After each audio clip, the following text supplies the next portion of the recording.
Brother mister DD Brough அவர்களை குறிச்சும் நாங்கள் அறிஞ்சிக்கலான்னு இன்னைக்கு உங்களுடைய நாடி வந்திருக்கிறோம். ஏன்னா நீங்கள் பூந்தரையாக இருக்கிறபடினால அவரும் பூந்தரை. அவரை பற்றி கொஞ்சம் சொன்னீங்கன்னா எங்கள் குடும்ப வாழ்க்கைக்கு பிரயோஜனமாக இருக்கும். எங்கள் வாழ்க்கை மாத்திரம் இல்லை, எங்களுடைய பிரதர்ஸோட எல்லா குடும்பத்துக்கும் ஒரு ஆசீர்வாதமாக இருக்குன்னு. மிக ஒரு அருமையான ஒரு சகோதரரை பற்றி நீங்கள் இவ்வளோ விரும்பி கேட்குறீங்க. அவருக்கு நாங்கள் வந்து இப்படி ஒரு வாய்ப்பு கொடுத்தீங்க, எனக்கு அது ரொம்ப மகிழ்ச்சியாக இருக்குது. எங்கள் ஊரில் இருந்த எங்களுடைய சீனியர் அவங்கெல்லாம் அப்படிப்பட்டவர்களை முதன்மை ஸ்தானத்தை பிடித்தவர் டிடி பிரஃப் தான். ஏன் அப்படின்னா அவர்கிட்ட அவ்வளவு திறமைகள் மலிந்து கிடந்தாங்க. அவர்கள் போட்ட பிச்சை தான் இன்னைக்கு நாங்கள் எல்லாம் இந்த அளவுக்கு. அவர்கிட்ட இருந்த திறமைகள் ஒரே ஒரு திறமை என்ன, ஆனால் முதலாவது அவர் யார் என்னன்னு தெரியும். அவர்கள் தாய் பெயர் சாந்தம்மாள், அவருடைய தந்தையின் பெயர் மரியாதைக்குரிய தீமத்தே மேஸ்திரின்னு சொல்லி. உடன் பிறந்தவர் மிஸ்டர் சாமுவேல், மிஸ்டர் ஆல்பர்ட், அப்புறம் பேபி ஜான்சன், இவங்கெல்லாம் அவரோடு அவருடைய பிள்ளை, அவருடைய சகோதரிகள். ஜான்சன் என்பவர் கடைசி. அவர் நாங்கள் ஒன்றாக பயின்றோம். இப்போ இவர் வந்து எப்படி தன்னுடைய வாழ்க்கையை ஆரம்பித்தார் என்று சொல்லும்போது, நான் சிறுவனாக இருந்தபோது அவர் என்ன செய்தார் எப்படி என்பதை மற்றவர் மூலமாக தான் நான் கேட்டேன். அப்புறம் நான் சற்று பெரியவனாகும் போது தான் அவருடைய வாழ்க்கை வரலாறு அறிந்து கொண்டேன். அவர் ஆரம்பத்தில் வாலிப பிராயத்தில் அவர் மிலிட்ரி சென்றார். இது அனைவரும் தெரிந்தும் இருக்கலாம், தெரியாமலும் இருக்கலாம். அவர் மிலிட்ரிக்கு சென்று அவர் துப்பாக்கி எடுத்து சுடவில்லை. அந்த சுட்டு அடிபட்டு துண்டடிபட்டு கடக்கக்கூடிய அந்த வீரர்களுக்கு சேவை செய்தார், மருத்துவ சேவை செய்தார். ஏற்கனவே அவர் நர்சிங் குறித்து கொஞ்சம் படிச்சிருக்கேன். அதனால தான் நர்சிங்காக போனார். மேல் நர்ஸாக போனது காரணம் இங்கே மிலிட்ரியில் அவர் செய்தது வந்து மருத்துவ சேவை. அதுக்கு பெயர் அவர் சேர்ந்த அந்த மிலிட்ரியில் பல பிரிவுகள் இருக்கு. போனது வந்து ஏஎம்சி என்றால் ஆர்மி மெடிக்கல் கார்ப்ஸ் என்று பெயர். அங்கே வந்து அப்போது வெள்ளக்காரன் காலத்தில் இவர் வந்து மிலிட்ரிக்கு சென்றவர். அவர் 1926ஆம் வருஷம் பிறந்தவர். ஏனென்றால் என்னுடைய மூத்த சகோதரன் அவரும் ஃப்ரெண்ட்ஸு. அவர் சொல்லும்போது, தனப்பால் நல்லா இருக்கியாப்பா, அப்புறம் அவர் வில்லியம்ஸ் நல்லா இருக்கியான்னு பேசிட்டு வாங்க. அதை நாங்கள் ஏதோ விளையாட்டு போல தெரிந்து கொள்வோம். நீ எப்போ மிலிட்ரிந்து வந்த, நீ பரவாயில்ல. என்னுடைய சகோதரன் மிலிட்ரிக்கு சென்றவர் தான், மரியாதைக்குரிய வில்லியம்ஸ் என்பவர். அவர் he's no more. Mister Dhanapal DD prof he's no more. எங்களுக்கெல்லாம் இவங்களெல்லாம் இழந்ததுனால எங்கள் ஊர்லேயே ஒரு பெரிய மரியாதை போயிடுச்சே எங்களுக்கு கவலை. அதாவது என்னென்னா பெரியவர்கள் போயிட்டாங்க. அதாவது என்ன சொல்வது, புகழ்பெற்ற மனிதர்கள், மேதாவிகள் சென்று விட்டார். அடுத்ததாக மிலிட்ரியிலிருந்து வந்த பின்பு அவருக்கு அந்த மருத்துவத்துறையில் அங்கே பாடுபட்டதுனால அவங்க தகப்பனார், நீ போய் எப்படியாவது நர்ஸாக சேர்ந்துக்காப்பா என்று சொன்னார். அவர் சென்னைக்கு சென்று ஸ்டான்லி மெடிக்கல் காலேஜில் அவர் ஸ்டாஃப் நர்ஸாக செய்தார். என்ன, மேல் நர்ஸ். இப்பொழுது மேல் நர்ஸாக இருப்பது ரொம்ப ரேர். அப்பொழுதெல்லாம் ஆண்களுக்கும் இந்த ஸ்டாஃப் நர்ஸ் பயிற்சி கொடுத்தார்கள். அப்போ அங்கே 4 ஆண்டுகள் பயின்று அந்த பயின்று சரோஜினி பேர் சரோஜினியா சாரி மன்னித்துக் கொள்ளுங்கள், ஞான புஷ்பம் ரைட். அவர்கள் என்று அவருடைய பெயருக்கு 2 பெண் குழந்தைகளை கடவுள் கொடுத்தார். அந்த பெண் குழந்தைகள் நல்ல நிலைமையில் இருக்கிறாங்க. அந்த அம்மாவும் இப்போ நல்ல நிலைமையில் இருக்கிறாங்க. சரி, அப்போது ஸ்டாஃப் நர்ஸாக முடித்த பின்பு ஸ்டான்லி மெடிக்கல் காலேஜ் ஹாஸ்பிட்டலில் கொஞ்சம் காலம் பணியாற்றினாங்க.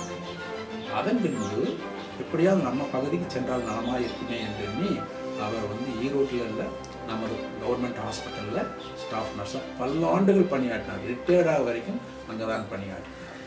மிக சிறந்த பணி. எல்லா டாக்டர்களுமே டிடி பிரஃப் வந்தாரா என்று தான் கேட்பாங்க. டிடி பிரஃப் வந்துச்சு, அவரை கூப்பிடுங்கன்னு கூப்பிடுவாங்க.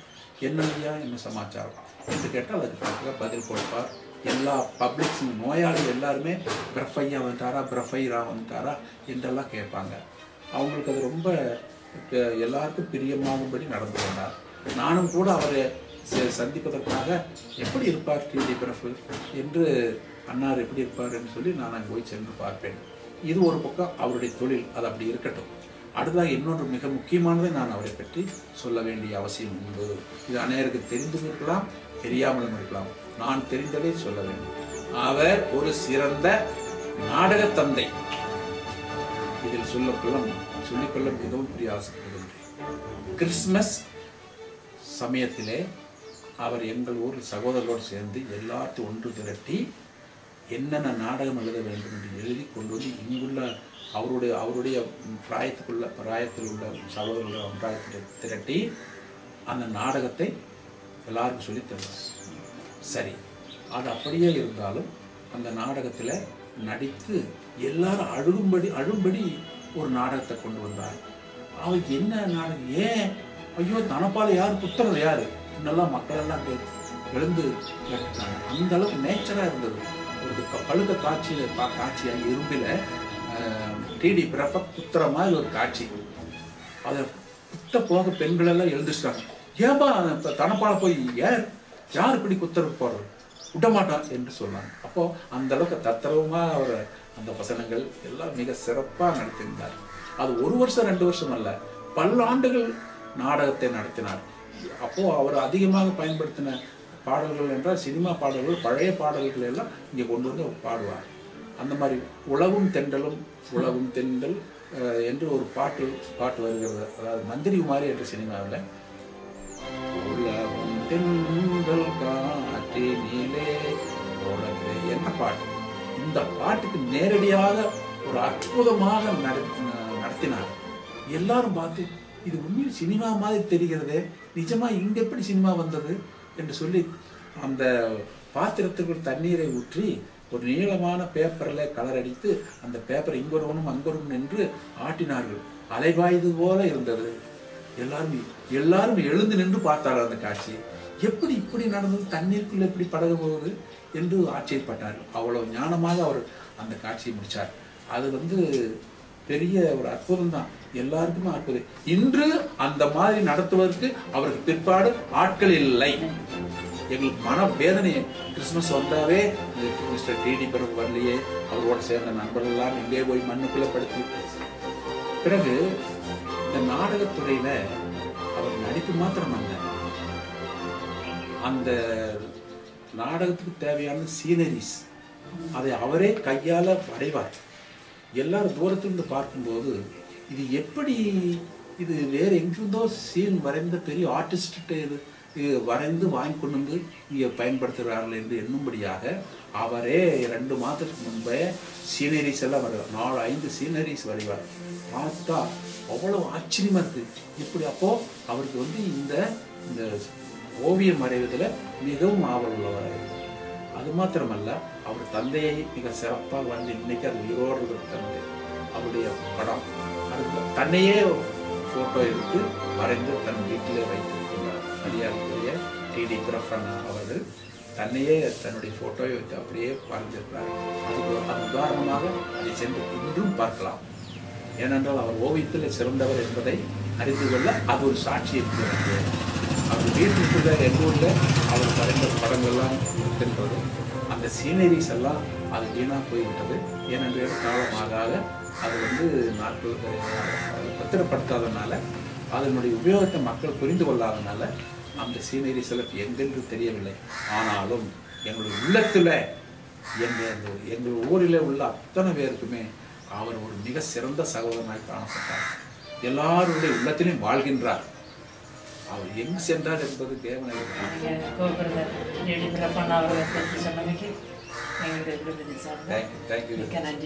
நன்றி.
எங்களுடைய சகோதரர் திரு மங்கள்ராஜ் அவர்கள் உங்களோட அநேக ஆண்டுகள் பழகி நன்றாக ஒரு நண்பராக ஒரு நல்ல இணை ஊழியராக இருந்து வருகிறார்கள்.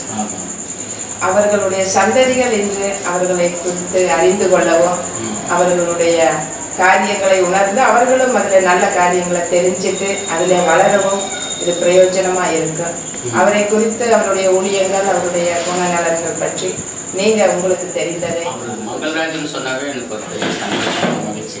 ஏன்னா 12 மணிக்கு இந்த இடத்துக்கு ஊழியத்துக்கு போகணும்னு சொன்னா கூட ஒரு நேரடியே வண்டி எடுத்துட்டு வந்துடுவார். என்னை வண்டியை வச்சு பின்னாடியே கூட்டிட்டு போவார். ரங்கம்பாளையம், முத்தம்பாளையம், பள்ளிபாளையம், அன்னை சத்யா நகர், பல விதமான 18 சென்டர்களை ஈரோட்டு பகுதியில் நடத்திட்டு இருக்கிற நேரத்தில் இவர் எனக்கு முன்னோடியா இருந்து எனக்கு எந்த சூழ்நிலையில் எனக்கு கை கொடுத்துட்டு இருந்துட்டு ஊழியத்தில் இவர் எனக்கு ரொம்ப முன்னோடியா இருந்து அவங்களை வழி நடத்திட்டே போவார். நைட் 2 மணிக்கு கூட நீ ஒரு நாள் லைட் போறாருன்னா 2 மணிக்கு கூட அந்த இடத்துக்கு நான் போவோம். அப்படிப்பட்ட நிலைமையில ஊழியந்தான் பெருசா நினைச்சார ஒழிய தன்னுடைய மற்ற காரியங்களை தனக்கு தன்னுடைய குடும்பம் என்று சொல்லி நினைக்காம பிறருக்கு என்று சொல்லக்கூடிய எண்ணம் அவரிடத்தில் இருந்தது. அதே சமயத்தில் ஏழைகள் கண்டா ரொம்ப இறக்க உள்ளவர். ஏழைகள் கண்டாருன்னா கையில் என்ன பணம் இருக்குதோ அதை அப்படியே தூக்கி கொடுத்துருவாரு. மற்றவர்களுக்கு உதவி செய்யக்கூடிய பெரிய எண்ணம். உதாரணமாக நான் ஒரு காரியத்தை சொல்கிறேன். அன்னை சத்யானன்னு சொல்லக்கூடிய நதிக்கொரு காலையில் கிட்டத்தட்ட ஒரு 200 குடும்பம் இருக்குது. 200 குடும்பத்தில் ஒரே நாள் சொன்னார், பிரதர் எல்லாரும் நல்ல குடும்பத்தில் எல்லாம் சாப்பிடுவாங்க, இன்னைக்கு நதிக்கொரு காலையில் இன்னைக்கு என்ன செய்ய போகிறாங்க, நாம் எதாவது ஒன்று செய்யணும்னு சொல்லி போட்டு உடனடியே சொல்லி ஒரு மூட்டை அரிசி எடுத்துகிட்டு போய் அன்னைக்கு பெரிய பாத்திரத்தை எடுத்து அந்த சடங்குகளுக்கு அன்னைக்கு சிறப்பான சாப்பாடு நரிக்கோட காலையில் 200 குடும்பத்துக்கு நல்ல சாப்பாடு அந்த கிறிஸ்துமஸ் பண்டிகைக்கு சாப்பாடு கொடுத்து அன்னைக்கு நல்லா அவர்களுடைய திருப்தி தானுங்க. இன்னைக்கு எனக்கு பண்டிகை நாளாக தெரியுது. கிறிஸ்துமஸ் இயேசு இங்கே தான் பிறந்தா இருக்கிறது இன்னைக்கு தான் புரிஞ்சுட்டுங்க அப்படின்னு சொல்லக்கூடிய அளவுக்கு அந்த இடத்துல அவருடைய ஊழியத்தில் அந்த இன்னைக்கு பெரிய சாட்சி இருக்கும். இன்னைக்கு வயசு உலகத்துக்குரிய மக்கள் என்ன செய்வாங்க, வீட்டில் சொந்த பந்தத்தை கூப்பிட்டு சாப்பிட்டுட்டு சந்தோஷமா இருப்பாங்க. இவர் அந்த அன்னைக்கு கிறிஸ்துமஸ் பண்டிகை அன்னைக்கு தன்னுடைய வீட்டை பற்றி நினைக்க மாட்டாரு. மற்ற ஏழைகள், திக்கற்றுகள், அனாதைகள், ஆதரவற்ற மக்களுடைய வீடை தேடி சென்று அந்த மக்களுக்கு அந்த சுவிசேஷத்தின் மூலமாக செய்து இயேசு இங்கேயும் பிறந்திருக்கிறன்னு சொல்லக்கூடிய அவங்களோடு கூட ஐக்கியமாகி சாப்பிட்ட போது அந்த கையெடுத்து எல்லா ஜனங்களும் அவரை வணங்குவாங்க. அதே சமயத்தில் ஊழியத்தில் முழுமையானவர்களை ஒப்பு கொடுக்கப்பட்ட மகன் என்று சொல்லக்கூடிய நிலைமையில் ஆண்டவருடைய திரும்பினால சிறப்பான முறையில் செய்திருக்கிறாங்க. அவர்கள் என்றைக்குமே மறக்க முடியாது. கர்த்தருக்கு என்று பயந்து அந்த வழினா அடித்தலா அவருடைய அப்பா அவ அம்மா இந்த சந்ததியிலிருந்து மேலே வந்ததுனால தான் பிள்ளைகள் எல்லாம் மேலே நல்ல ஒளிய மரத்தை போல சகல விதத்தில் செழித்து வளர்றாங்கன்னு சொன்னால் இது கர்த்தருடைய பெரிதான கிருபை. இந்த கிருபை நாம் பெற்றோர்கள் சரியானபடி இருக்கிறபோது பிள்ளைகள் சரியானபடி வளருவாங்க. பெற்றோர்கள் தன்னுடைய தாறுமாறான காரியங்களை நாம் ஈடுபட்டோம்னா பிள்ளைகளும் தாறுமாறான காரியத்தில் போவார்கள் என்பதற்கு இந்த குடும்பமே ஒரு பெரிய சாட்சி. அடித்தளம் பெற்றோர்கள் சரியானபடி இருந்தனால பிள்ளைகளை நடத்திமா நல்ல சூழ்நிலையில ஆண்டவருக்குள்ளாக வளர்த்துறாங்க. இந்த பெற்றோர்கள் அந்த பயந்து நடந்ததுனால இந்த பிள்ளைகளெல்லாம் ஒளி மரத்தை போல வளர்ந்தாங்க. வேற பிள்ளைகளும் நல்ல சிறப்பான முறையில் வளர்ந்தாங்க. அப்படிப்பட்ட சூழ்நிலத்தில் சாமி சரி, அவருடைய வீட்டுக்காரர் சரி, அவருடைய தம்பிகள் சரி, அவருடைய ரத்த கலப்புள்ள அனைத்து மக்களையும் நாம் பார்த்தோம்னா எந்த காரமட பகுதியில் இருக்கக்கூடிய அம்மானு பார்த்தோன்னா அங்கே போகிற போதுங்க எங்களை ஊழியத்தின் நிமித்தமாக போகிற போது அவங்க முன்னோடியாக இருந்து நம்மளுக்கு ஊழியத்தில் நல்ல சிறப்பாக நாங்கள் செய்வோம். என்ன முள்ளி பகுதிக்கெல்லாம் நாங்கள் இந்த காட்டுவாசி மக்கள் மத்தியத்தில் காடர் மத்தியத்தில் ஊழியத்துக்கு நாங்கள் போகிறபோது நாங்கள் போகிறபோது சொல்லிட்டு போட்டு நாங்கள் சிறப்பான முறையில் எங்களுக்கு எல்லாம் ஏற்பாடு செய்து கவனிச்சுட்டு இருக்கிற பார்த்தீங்களா கிளைகள் எப்படி எல்லாம் பரவுதுன்னு வாங்க. கிளைகள் அந்த கிளைகள் பரவுற போது அந்த கிளைகளெல்லாம் இன்னைக்கு தளர்ச்சியாக இன்னைக்கு வளர்ந்து வரும்படியாக கற்ற உதவி செய்து கொண்டிருக்கிறார். இன்னைக்கு காரமட பகுதியில் நாங்கள் போனாலும் சரி, இந்த கோயம்புத்தூர் பகுதியில் சாமி இருக்கக்கூடிய குடும்பம் இன்னைக்கு அருமையான போனது நல்ல பாடக்கூடிய தாளங்க நல்ல கடவுளுக்கு பயந்து இருக்கக்கூடிய குடும்பம் இன்னைக்கு திருச்சபையில் ஒரு பெரிய இடத்துல உருவாக்கி சாந்தி சரி, எட்வர்ட் ஐயர் சரி இன்னைக்கு சிறப்பான முறையில் செய்திருக்கிறாங்கன்னு சொன்னால் கர்த்தருடைய பெரிதான கிருபை. இந்த வளர்ச்சி இந்த பெற்றோர்கள் தான் இதுக்கு மூலகரணமான ஒரு வளர்ச்சி. இந்த பெற்றோர்கள் ஆண்டவருக்கு என்று பயந்து நடந்தபடினால இந்த குடும்பங்கள் வாழாத்தவங்கள் தலையாக்கி வைத்து ஒளிமறை கண்டுகளை பல வளரும்படியாக கர்த்தர் உதவி செய்திருக்கிறார். இந்த குடும்பங்களுக்காக நாம் அதிகமாக ஜெபம் பண்ணணும். ஏன்னா அந்த காலகட்டங்களில் ஒரு சூழ்நிலை மத்தியிலும் கூட அந்த ஆண்டவருக்கு பயந்து வளர்ந்து படினால இன்னைக்கு குடும்பங்களெல்லாம் செலுத்துகிறார். கர்த்தர் தான் இந்த காரியங்களை சிறப்பான முறையில் செயலாற்றுவார்கள் சொல்லி நான் ஆண்டவருக்கு நான் புதிகரமாக நான் செலுத்துகின்றேன். இதை சாட்சியை பேட்டியை ஏற்படுவதற்கு இந்த வாய்ப்புகளை கொடுத்து உங்களை அத்தனை பேருக்கு அருமையான தம்பிக்கு சரி சாந்தி அவருடைய தங்கராஜ் மற்றடைய தம்பி வேணுமத்தின் சார்பில் உங்களுக்கு நான் வாழ்த்துக்களை நான்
அம்மாவை பற்றி கொஞ்சம் தெரிஞ்சதை கொஞ்சம் சொல்லுங்கள். நாங்கள் ஆசிரியர் பணிக்கு வரணும் தெரியும். சுமார் 1962ஆம் ஆண்டிலே நான் இங்கே ஆசிரியராக பணியாற்றினேன். அப்போது முதல் திருமதி ஜெயமணி அவர்கள் காரமடை ஊராட்சி ஒன்றிய பள்ளியில் பணியாற்றி கொண்டிருந்தார்கள்.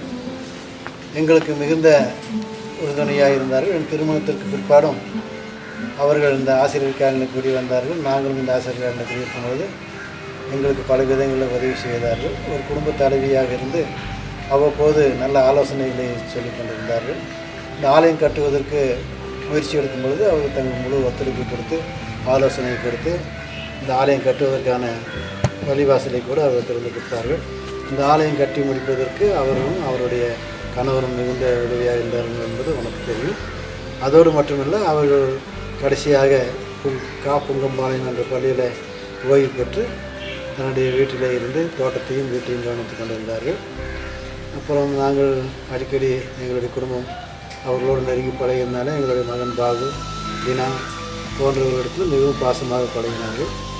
கடைசியாக நாங்கள் ஜெர்மன் தேசம் சென்றிருக்கும் பொழுது அம்மா அவர்களுக்கு உடல்நிலை சரியில்லை என்று நான் கேள்விப்பட்டோம்.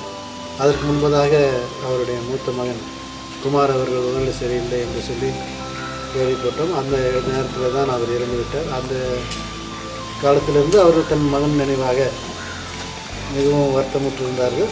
கடைசியில் அவர்கள் நோய்வாய்ப்பட்டு அவர்கள் மரணம் அடைந்தார்கள். அந்த நேரத்தில் கூட நாங்கள் எங்கள் வீட்டில் ஜெர்மன் தேசத்தில் தான் இருந்தோம். இந்த 2 மரண நிகழ்ச்சியும் நான் பங்கு பெற முடியவில்லை. அது எங்களுக்கு ஒரு பெரிய வருத்தமாக தான் இருக்கிறது. ஆகவே அம்மாவை போன்ற ஒரு சகோதரி கிடைப்பது மிகவும் அபூர்வம். அவர்கள் இந்த இடத்துல இருந்து எங்களுக்கு செய்த எல்லா நன்மைகளையும் நாங்கள் நினைத்து பார்க்கிறோம். அம்மா அவர்களுடைய ஆத்மா சாந்தி அடைய நாங்கள் தினந்தோறும் அவருக்காக ஜெபித்து கொண்டிருக்கிறோம்.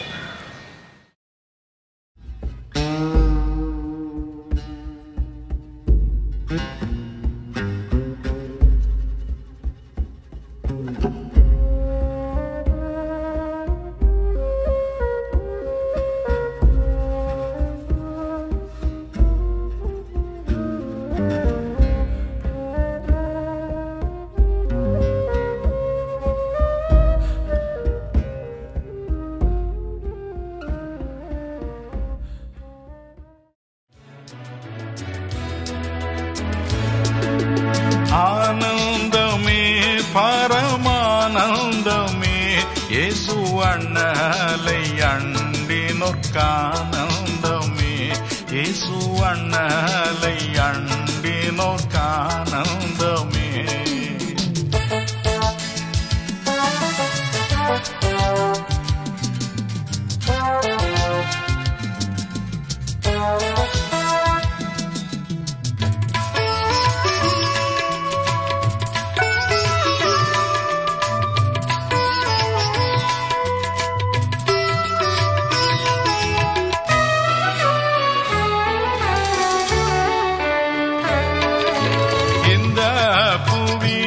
ஒரு சொந்தமல்லவென்று இயேசு என் நேசர் மொழிந்தானரே.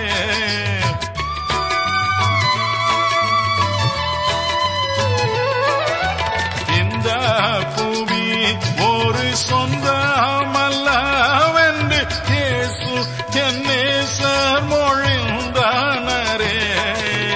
இக்கட்டு துன்பமும் இயேசுவின் தொண்டர்க்கு இங்கேயே பங்காய் கிடைத்தேடினும் ஆனந்தமே பரமானந்தமே இயேசு அண்ணலை அண்டினோர்க்கானந்தமே இயேசு அண்ணலை அண்டினோர்க்கானந்தமே.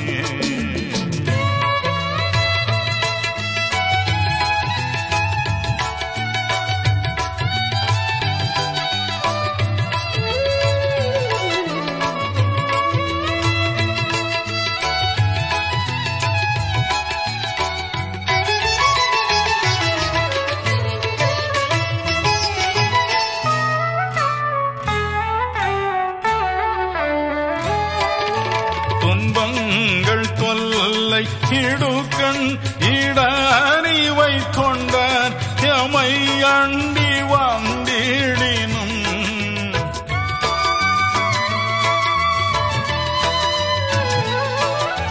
துன்பங்கள் தொல்லை இடுக்கண் இடறிவை கொண்டார் எமை அண்டி வந்திடினும் சொல்லி முடியாத ஆறுதல் கிருபையை துன்பத்தினுடே அனுப்பிடுவார்.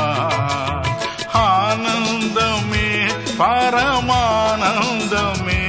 இயேசு அண்ணலை அண்டினோர்க்கானந்தமே இயேசு அண்ணலை அண்டினோர்க்கானந்தமே.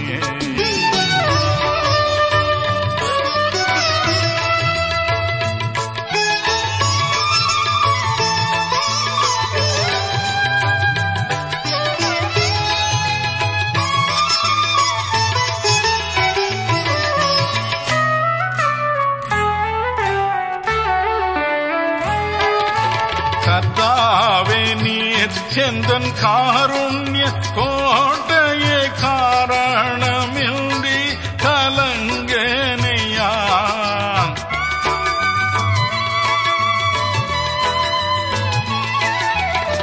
கர்த்தாவே நீர் எந்தன் காருண்ய கோட்டையே, காரணமின்றி கலங்கனையா.